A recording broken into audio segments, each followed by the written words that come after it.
Mano vardas Rasa Bubulytė, man yra 29 metai, aš gyvenu Vilniuje ir aš esu muzikantė.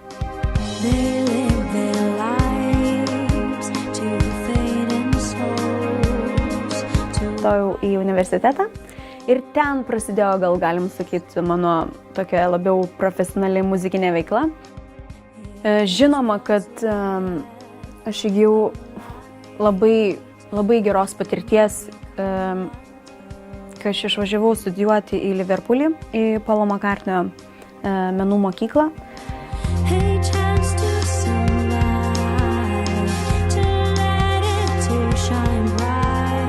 Ten tais metais, kai aš įstojau, mokėsi apie 40 skirtingų šalių studentų.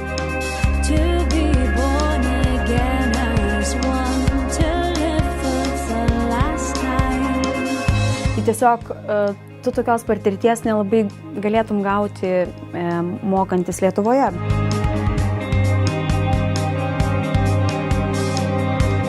Pamatyti kitos šalies kultūrą, susipažinti su kitais žmonėm ir sužinoti, kaip jie gyvena.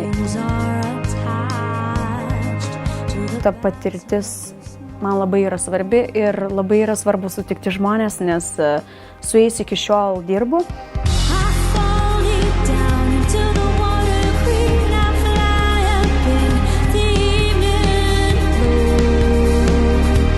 Per tą gauni labai daug įspūdžių ir pamatai gal išmoksti apie kitus žmonės labai daug, bet taip pat išmoksti labai daug apie save. Labai daug sužinai. Ir taip pat galima iš šalies save pamatyti labai gerai.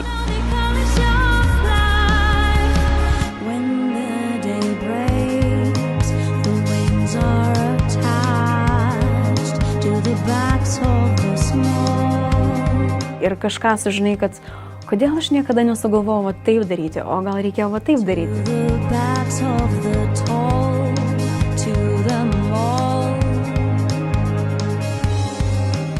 Tas labai naudinga.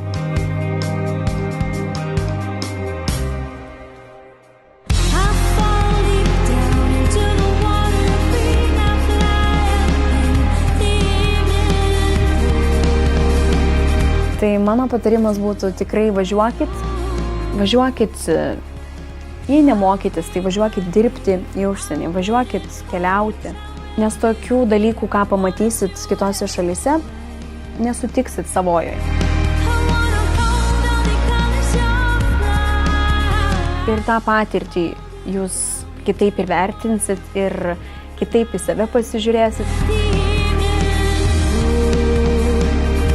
Ir aš manau, kad jaunas žmogus tai ne tai, kad turėtų važiuoti, jam privaloma išvažiuoti ir jam privaloma pamatyti daugiau negu ką jis matė savoje šalyje.